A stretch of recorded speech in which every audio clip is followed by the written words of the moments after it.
They brushed off my birthday like always, then threw my sister a lavish party the same week. So I walked away for good, and their reaction was beyond crazy. I'm 28 years old, and I finally reached my breaking point with my family. What happened last month has completely shattered any hope I had left for a normal relationship with them. I need to get this off my chest because honestly, I'm still processing how insane their reaction was to me simply standing up for myself. Let me give you some background first. I'm the middle child of three daughters. My older sister, Madison, is 31, and my younger sister, Chloe, is 25. Growing up, I always felt like the forgotten one. Madison was the overachiever who could do no wrong in my parents' eyes. Straight A's, star athlete, full scholarship to Northwestern. Chloe was the baby who got away with everything and was spoiled rotten because she was the surprise blessing my parents had when they thought they were done having kids. And then there was me, Juliet. Average grades, no standout talents, just trying to get by and not rock the boat. My parents, Linda and Robert, always seemed to view me as the easy one who didn't need much attention because I was so independent and low maintenance. What they didn't realize was that I was at low maintenance by choice. I just learned early on that asking for things led to disappointment. Every birthday growing up was a stark reminder of my place in the family hierarchy. Madison's birthdays were events. We're talking themed parties with dozens of friends, elaborate decorations, expensive gifts, and my mom would spend weeks planning every detail. Chloe's birthdays were equally extravagant, if not more so. Princess parties, pony rides, bouncy houses, whatever her heart desired. My birthdays, a store-bought cake, dinner at whatever restaurant I picked, usually something casual because I felt guilty asking for anything expensive, and a few practical gifts. No parties, no friends invited, just the five of us around the dining room table with my parents checking their phones half the time. I told myself it didn't matter. I convinced myself I preferred intimate celebrations anyway, but deep down it hurt every single time, especially when they'd spend more on Madison's birthday decorations alone than they did on my entire celebration. This pattern continued well into adulthood. Even after I moved out, got my own apartment, and started working as a marketing coordinator at a nonprofit, nothing changed. Madison's 30th birthday last year was a weekend getaway to Napa Valley that my parents organized and paid for entirely. Chloe's 24th was a surprise party at an upscale restaurant with 40 guests. My 27th birthday, a text asking if I wanted to meet for lunch sometime that week. I've tried talking to my parents about this over the years, but they always had excuses. Madison has been so stressed with her law practice, or Chloe is going through a rough patch and needs extra support. When I pointed out the disparity in how our birthdays were treated, my mom would get defensive and say I was being dramatic and that they loved all of us equally, just differently. But this year was different. This year, I decided I was going to advocate for myself. My 28th birthday was coming up on October 15th, and I was determined to finally have the celebration I'd always wanted. I started planning early, dropping hints to my family about how excited I was for my birthday this year, and how I hoped we could do something really special. 3 weeks before my birthday, I sat my parents down and told them how important this birthday was to me. I explained that I'd been feeling overlooked for years, and that I really wanted them to put some effort into making this one memorable. I wasn't asking for anything crazy. Maybe a nice dinner somewhere upscale, invite my aunts and uncles, get a custom cake, put up some decorations, basic party stuff that they'd done countless times for my sisters. My dad nodded along and said they'd absolutely make it special. My mom hugged me and apologized for not realizing how I've been feeling. For the first time in years, I felt heard and valued by my parents. I was genuinely excited and started telling my friends how my family was finally going to throw me a real birthday party. As October 15th approached, I kept asking about the plans. My mom would say they were working on it and to leave it to them. I figured they wanted it to be a surprise, so I backed off and tried to be patient. I even bought a new dress for whatever they had planned. October 15th came and went with nothing. No party, no special dinner, no decorations, just another casual family dinner at a chain restaurant where the server sang happy birthday and brought out a slice of cheesecake with a candle in it. I sat there trying not to cry, while my dad took exactly 2 photos with his phone, and my mom spent most of the dinner talking about her book club. Madison wasn't even there because she had work obligations, and Chloe showed up 20 minutes late because she got distracted shopping. The whole thing lasted an hour and a half, and I drove home feeling more invisible than ever. I was hurt, but I tried to rationalize it. Maybe they were planning a belated celebration. Maybe something had come up that week that derailed their plans. I decided to give them the benefit of the doubt and waited to see if they'd mention rescheduling. Then October 20th happened. I was scrolling through Instagram when I saw a story from my cousin Tyler. It was a video of an absolutely gorgeous party setup, twinkling lights, elaborate floral arrangements, a dessert table that looked like it belonged in a magazine, and a banner that read, "Happy 25th birthday, Chloe," in elegant gold lettering. I clicked through the rest of his stories and felt like someone had punched me in the stomach.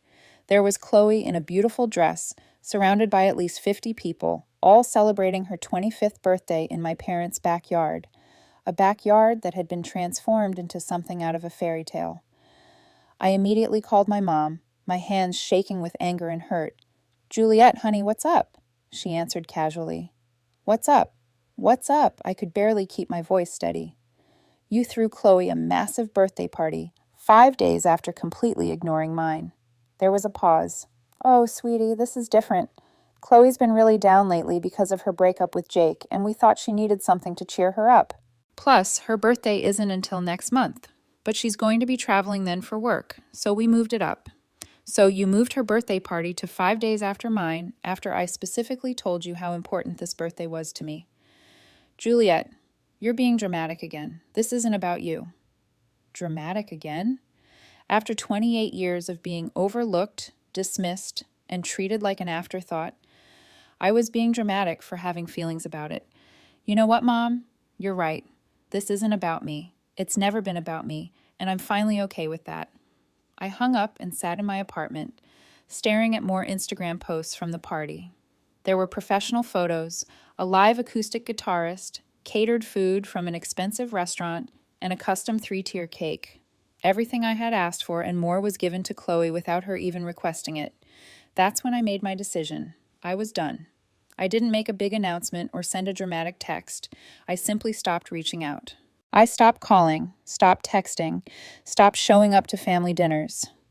I removed myself from the family group chat and unfollowed all of them on social media.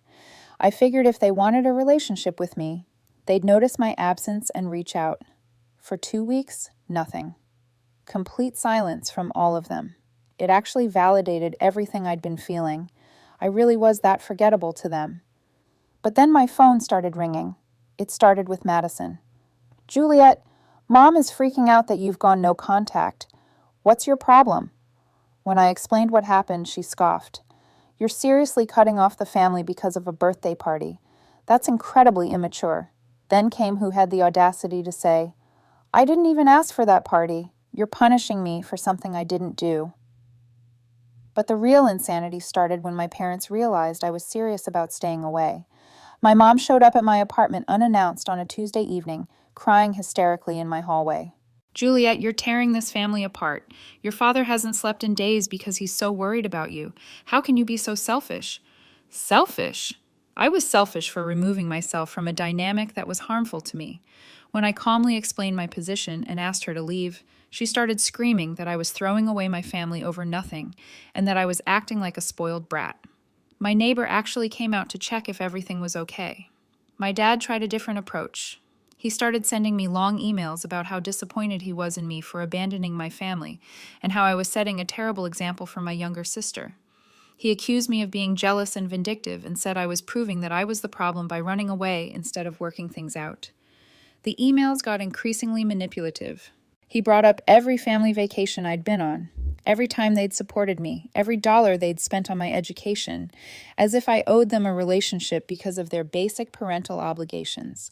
Then Madison jumped in with her own brand of emotional manipulation. She called me crying, saying that Mom had been so distraught she'd been eating anxiety medication like candy and that Dad had been drinking more than usual. According to Madison, it was all my fault for being stubborn and unreasonable. You're being incredibly selfish, she sobbed into the phone. Family is supposed to forgive each other. You're choosing your pride over your family. But here's where it got really crazy. When none of their guilt trips worked, they decided to recruit reinforcements. Suddenly, I was getting calls and texts from aunts, uncles, grandparents, and family friends, all telling me what a terrible daughter I was being and how heartbroken my parents were. My Aunt Carol, who I barely spoke to, left me a voicemail saying I was breaking my mother's heart and that I needed to get over myself and apologize. My grandmother, who's 82 years old, called to tell me I was shaming the family and that she didn't raise me to be so cold and unforgiving. The most ridiculous one was my mom's friend from work, who I'd met maybe 3 times, messaging me on Facebook to tell me that my parents were saints and that I was ungrateful for everything they'd done for me. They had turned me into the villain in their narrative. I wasn't a daughter who had been consistently overlooked and finally stood up for herself. I was a selfish, cruel person who was tearing apart a loving family for no reason. But the absolute peak of their insanity came 3 weeks after I'd gone no contact. I came home from work to find my entire family sitting in my apartment building's lobby. My parents, both sisters, and my mom's brother, Uncle Pete, who lived 3 hours away, and had apparently driven down for this intervention. They had somehow convinced my building manager to let them wait inside, claiming it was a family emergency. When I saw them, I immediately turned around to leave, but my dad called out, "Juliet, we're not leaving until you talk to us." I was trapped. My neighbors were staring, and I didn't want to cause a scene, so I reluctantly agreed to go upstairs and talk. The moment we got into my apartment, they ambushed me. My mom immediately started crying again, talking about how I was destroying the family and how she hadn't slept in weeks because she was so worried about me. My dad launched into a lecture about responsibility and commitment and how family doesn't just give up on each other. Madison kept interrupting to tell me I was being ridiculous and childish, while Chloe sat there looking confused and hurt, asking why I hated her so much. But Uncle Pete, who barely knew me, was the worst. He started yelling about how I was disrespecting my elders and how kids today don't know how good they have it. He actually pointed his finger in my face and told me I was a disappointment to the family. For an hour, they took turns berating me, guilt-tripping me, and demanding that I apologize and come back to family dinners. Not once did anyone acknowledge why I had distanced myself in the first place. Not once did anyone validate my feelings or admit that maybe they had treated me unfairly. Finally, I'd had enough. "Get out," I said quietly. "Juliet, we're trying to help you." My mom started. "Get out," I shouted. "All of you, get out of my apartment right now." The room went silent. I think they were shocked that I had finally raised my voice. "You want to know what's childish?" I continued, my voice shaking with anger. "What's childish is 28 years of treating one child differently and then gaslighting her when she calls you out on it. What's childish is mobilizing the entire extended family to harass someone instead of just reflecting on your own behavior." I looked directly at my parents. "You had the chance to show me I mattered to you. I literally begged you to make my birthday special, and you couldn't be bothered. But 5 days later, you threw Chloe the party of her dreams without her even asking for it." My mom opened her mouth to speak, but I cut her off. "I'm not doing this anymore. I'm not going to keep begging for crumbs of attention from people who clearly don't value me. I'm not going to keep pretending that being treated like an afterthought is normal or acceptable." I walked to my front door and opened it. "Leave now and don't come back unless you're ready to acknowledge what you've done and genuinely apologize." One by one, they filed out. My mom crying, my dad shaking his head in disgust, and Uncle Pete muttering about ungrateful kids. Madison was the last to leave. She stopped in my doorway and said, "You know, Juliet, sometimes I don't even recognize you anymore. This isn't who you used to be." "You're right," I replied. "I used to be someone who accepted being treated poorly because I was afraid of losing my family. Now I'm someone who knows I deserve better." After they left, I sat on my couch and cried for 2 hours. Not because I missed them, but because I was mourning the family I'd always wanted but never had. That was 6 weeks ago, and things have only gotten more insane.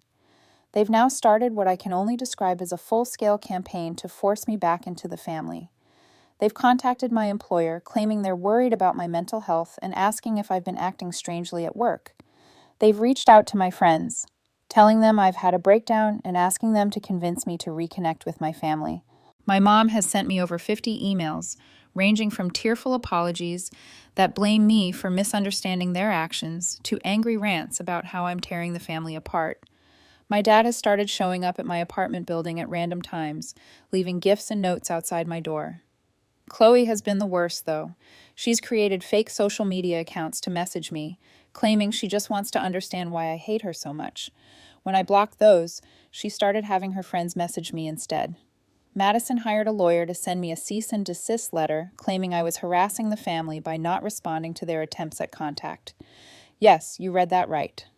They sent me a legal document demanding that I stop ignoring them. The latest escalation came last week when they all showed up at my workplace during my lunch break. My mom marched into the reception area and started crying loudly about how her daughter was having a mental breakdown and refusing to speak to her family.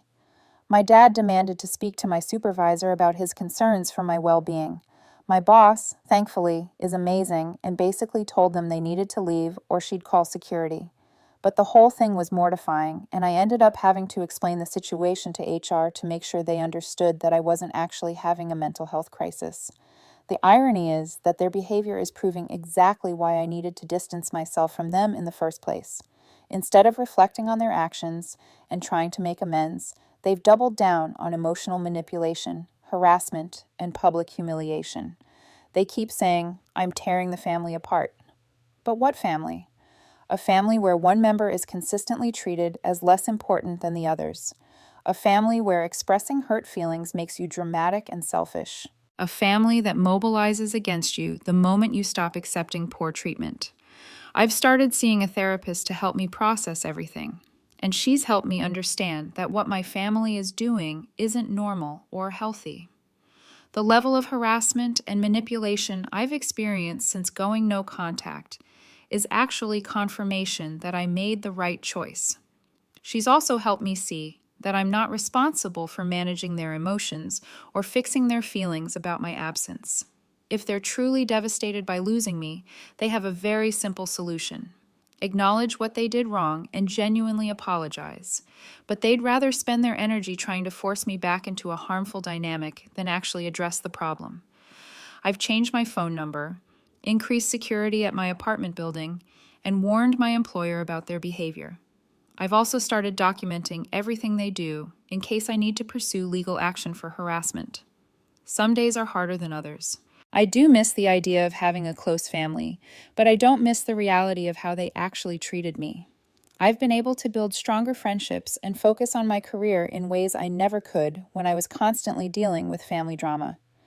My friends have been incredible through all of this. They validated my decision and helped me see how abnormal my family's behavior really is. Several of them have said they always wondered why I seem so anxious around my family, and now they understand. The breaking point for me came about 2 weeks after the workplace incident. I was finally starting to feel like maybe they were backing off when I got a call from my landlord, Mrs. Peterson.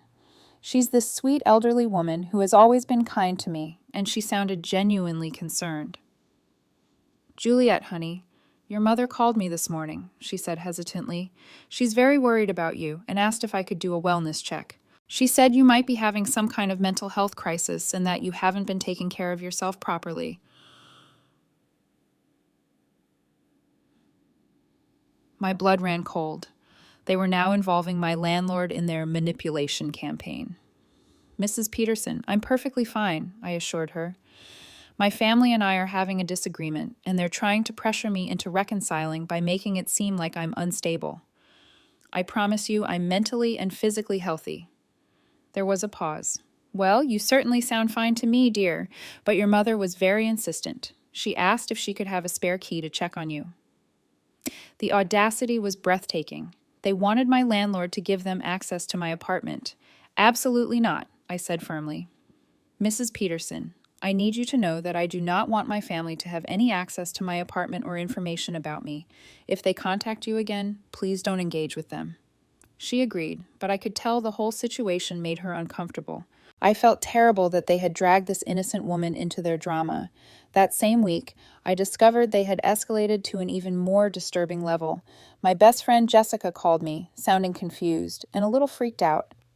"Juliet, I just had the weirdest conversation with someone claiming to be your sister," she said. She found me on LinkedIn and sent me this long message about how you've cut off your entire family and they're worried you're having a breakdown. She asked if I'd noticed any changes in your behavior and if I could convince you to call your mom. Madison had tracked down my friends and was essentially conducting investigations into my mental state and daily life. What did you tell her? I asked.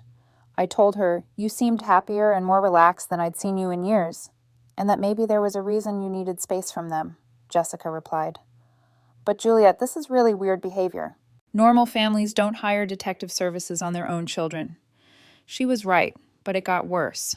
Over the next few days, I discovered that Madison had contacted not just Jessica, but practically everyone I knew. My college roommate Emma got a Facebook message. My coworker David got a LinkedIn message. Even my yoga instructor, who I'd only mentioned by name in passing during family dinners years ago, got contacted. The messages all followed the same pattern, expressing concern about my mental health, claiming I'd suddenly cut off my loving family for no reason, and asking people to report back on my behavior and convince me to reconcile. It was a coordinated campaign to isolate me and make me look unstable. The most insidious part was how they framed it as concern rather than harassment. To someone who didn't know the full story, it might actually look like they were worried family members trying to help a troubled relative. But my friends saw right through it. Emma called me laughing, saying Madison's message was so over-the-top dramatic that it read like a soap opera script. David was actually angry on my behalf, calling their behavior manipulative and creepy. The validation from my friends meant everything to me, but I was also deeply embarrassed that my family drama was now affecting people who had nothing to do with it. Then came what I now refer to as the Christmas campaign. Even though it was only November, my mom started her holiday guilt offensive early. I began receiving daily emails with subject lines like "Your empty chair at Christmas" and "How can we celebrate without you?" The emails were masterpieces of emotional manipulation. She wrote about how she'd already bought my Christmas presents and how heartbroken she was that I wouldn't be there to open them. She described in detail how she'd been crying while decorating the house because every ornament reminded her of me. She even sent me a photo of the Christmas stockings she'd hung for me. Anyway, just in case you come to your senses, my dad joined in with his own version, sending me articles about the importance of family during the holidays and statistics about how family arrangement affects mental health. He'd forward me these pieces with comments like, "This made me think of you and how much you're hurting yourself by staying away." Chloe's approach was different, but equally manipulative. She started posting Instagram stories that were clearly designed to make me feel guilty. Photos of her looking sad with captions like "missing someone who used to be my best friend" and "wish I understood what I did wrong." She'd post throwback photos of us as kids with captions like "simpler times when my sister still loved me." The worst part was that she was getting a lot of sympathy from mutual friends who didn't know the full story. People were commenting things like, "I'm sorry you're going through this and she'll come around eventually." It was like she was crowdsourcing validation for their narrative, that I was the unreasonable one. Madison took a more aggressive approach, sending me legal documents about family estrangement and its psychological effects on both parties. She'd include cover letters explaining that she was concerned about the legal and psychological ramifications of my decision, and strongly advising me to seek family therapy with all of them. When none of this worked, they tried recruiting my extended family more systematically. I started getting calls from relatives I hadn't spoken to in years, all pairing the same talking points about forgiveness and family loyalty. My cousin Rachel, who I'd barely interacted with since childhood, called me sobbing about how my absence was destroying family unity and how I was being selfish and vindictive. She told me that my aunt was having panic attacks because she was so worried about me and that my grandmother had been praying for me every night. My uncle Mike, who lived across the country and had never shown any interest in my life before, sent me a handwritten letter about how family is the most important thing and how I was throwing away something precious over a misunderstanding. Even cousins I'd never met personally were messaging me on social media, telling me that they'd heard about the family crisis and encouraging me to be the bigger person and reconcile. The coordinated nature of it was obvious and honestly kind of impressive in its scope. They had mobilized what felt like every single person who shared even a drop of DNA with me. But perhaps the most manipulative thing they did was involve my grandmother directly, in a way that felt particularly cruel. My 82-year-old grandmother, who I genuinely loved and who had always been kind to me, called me one evening crying hysterically. Through her tears, she told me that my mom had told her I'd said I never wanted to see any of them again and that I hated the whole family. I had never said anything remotely like that. I'd simply stopped engaging with them after repeated attempts to manipulate me. Juliet, sweetheart, my grandmother sobbed. I don't understand what we did to make you hate us so much. Your mother is so heartbroken, and I'm scared I'm going to die without seeing you again. The conversation broke my heart because I could tell my grandmother genuinely believed what she'd been told. My parents had painted me as this cruel person who had rejected her entire family out of spite rather than someone who had removed herself from a harmful dynamic. I gently explained to my grandmother that I didn't hate anyone, that I'd simply needed space because of how I'd been treated, and that my parents were misrepresenting both my words and my actions. She listened quietly and then said something that surprised me. You know, Juliet, your mother has always been dramatic. Even as a little girl, she'd exaggerate things when she didn't get her way. After that conversation, I realized that some of my extended family might be more receptive to hearing my side of the story than I'd thought. So, I decided to write a letter explaining my perspective to the relatives who had contacted me. I kept it factual and calm, explaining the pattern of differential treatment I'd experienced, the specific incident with the birthday parties, and my attempts to address the issue before going no contact. I emphasized that this wasn't about hatred or revenge, but about protecting my mental health and self-respect. The responses I got were eye-opening. Several relatives apologized for jumping to conclusions and said they had no idea there was more to the story. My cousin Tyler, who had originally posted the Instagram stories about Chloe's party, actually called me to apologize and said he'd noticed the pattern of favoritism growing up, but hadn't realized how bad it was. My Aunt Carol, who had initially left me angry voicemails, sent me a long email admitting that she'd seen similar behavior from my parents over the years, but had assumed it wasn't her place to say anything. She said she was sorry for not recognizing what I was going through. Even Uncle Pete, who had been so aggressive during the apartment ambush, reached out to apologize after talking to his wife, who had apparently pointed out that his own behavior had been inappropriate regardless of the family situation. This shift in some of my extended family's understanding seemed to panic my parents and sisters. Suddenly, they were losing control of the narrative they'd worked so hard to establish. That's when they made their most desperate and frankly unhinged move yet. I came home from work one day to find a moving truck parked outside my apartment building. Confused, I went upstairs to find my mom directing two movers who were carrying boxes into the apartment next to mine. She saw me and burst into tears. Juliet, oh honey, I've been so worried about you. What are you doing here? I asked, though I was afraid I already knew the answer. I rented the apartment next door so I can be close to you and make sure you're okay, she said, as if this was a completely normal and reasonable thing to do. The lease is for 6 months, so we'll have plenty of time to work things out. I stood there in shock as she continued explaining her plan. She was going to live next door to me, cook meals for me, and help me through whatever I was going through. She'd already talked to Mrs. Peterson about it, claiming it was a therapeutic intervention recommended by a family counselor. Mom, you cannot move in next door to me, I said, trying to keep my voice calm, despite the fact that I was internally screaming. Sweetie, I'm just trying to take care of you. I know you're hurting and confused, and I want to be here for you. The manipulation was so transparent, it was almost insulting. This wasn't about taking care of me. This was about maintaining surveillance and control. I immediately called Mrs. Peterson, who apologetically explained that my mother had signed a legitimate lease and there wasn't anything she could do to break it without cause. However, she did agree to install better locks on my door and promised to let me know if my mother tried to access any building services or information about me. Living next door to my mother turned out to be every bit as awful as you'd expect. She would knock on my door multiple times a day, leaving food and gifts outside when I didn't answer. She'd wait in the hallway for me to come home from work, trying to corner me into conversations about working things out. The worst part was that she'd listen through the walls and comment on my activities. If I had friends over, she'd knock on the door asking if we needed anything. If I was watching TV, she'd text me asking if I wanted to watch together. She even commented on my sleep schedule, expressing concern that I was staying up too late. It felt like living under constant surveillance, and my anxiety levels went through the roof. I started staying at Jessica's apartment most nights just to get some peace, but even that felt like letting them win. After 2 weeks of this psychological warfare, I'd reached my absolute limit. I called the lawyer. The lawyer, Patricia Wright, specialized in family law and harassment cases. When I explained the situation, she didn't seem particularly surprised, which was both reassuring and depressing. Unfortunately, this type of escalation isn't uncommon in family estrangement cases, she told me.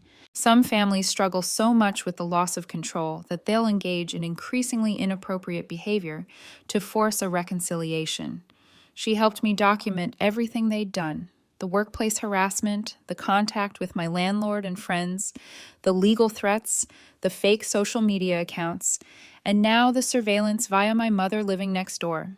"We have grounds for a restraining order," she said. "The pattern of harassment is clear, and your mother's decision to move next door after you'd made your desire for no contact obvious could be considered stalking behavior." I was hesitant to take legal action against my own family, but Patricia explained that sometimes a formal intervention was the only way to make people understand that their behavior was unacceptable. "Think of it this way," she said. "If an ex-boyfriend or former friend was doing these things to you, you wouldn't hesitate to seek legal protection. The fact that they're family members doesn't make their behavior less harmful or inappropriate." She was right.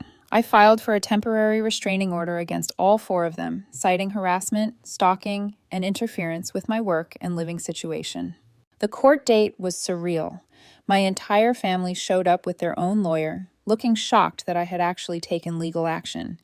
They seemed to genuinely believe that I was the one behaving unreasonably. Their lawyer tried to argue that their behavior was motivated by love and concern, not harassment. He painted me as an unstable person who was hurting my loving family by refusing all contact and communication. But Patricia had done her homework. She presented documented evidence of their campaign, screenshots of the fake social media accounts, records of the workplace visit, testimonies from friends who had been contacted, and the lease agreement for the apartment next door. The judge granted the temporary restraining order, noting that regardless of their intentions, their behavior had been invasive and inappropriate.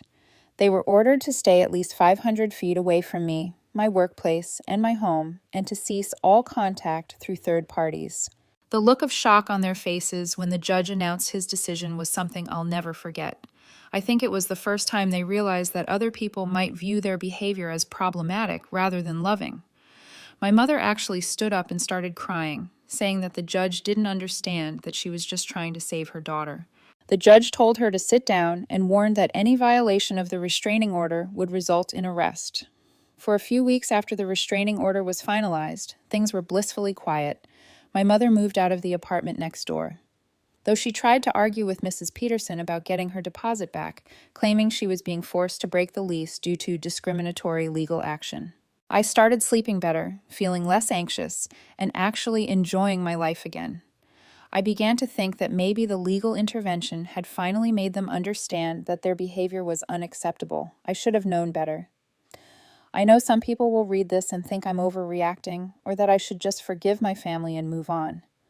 But I've learned that forgiveness doesn't mean accepting continued poor treatment. I've learned that family isn't just about blood relations. It's about people who value you, respect you, and treat you with kindness. I may have lost my biological family, but I've gained something more valuable: self-respect and the knowledge that I don't have to settle for being anyone's afterthought. To anyone else who's dealing with similar family dynamics, I want you to know that your feelings are valid. You're not being dramatic for wanting to be treated with respect and love. You're not obligated to maintain relationships that consistently harm your mental health, even if those relationships are with family members. It's been a difficult journey, but for the first time in my life, I feel truly free from the weight of constantly trying to earn love that should have been given freely. And honestly, their absolutely unhinged reaction to me simply walking away has shown me exactly who they really are. I may have lost a family, but I've gained something more valuable: peace of mind and the knowledge that I deserve better than what they were giving me. I'm still processing everything that's happened, but I know I made the right choice. Sometimes the healthiest thing you can do is walk away, especially when everyone else thinks you're wrong for doing so. Update. As I'm writing this, I just got a notification that they've created a Facebook group called Bring Juliet Home and are inviting extended family members to join. I can't even make this stuff up.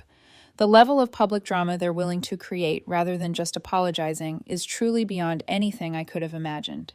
But it's also the final confirmation that I made the right decision. This isn't the behavior of people who love and miss me. This is the behavior of people who are angry that they lost control over someone they took for granted. I'm done. I'm finally completely done. And for the first time in 28 years, that feels like freedom.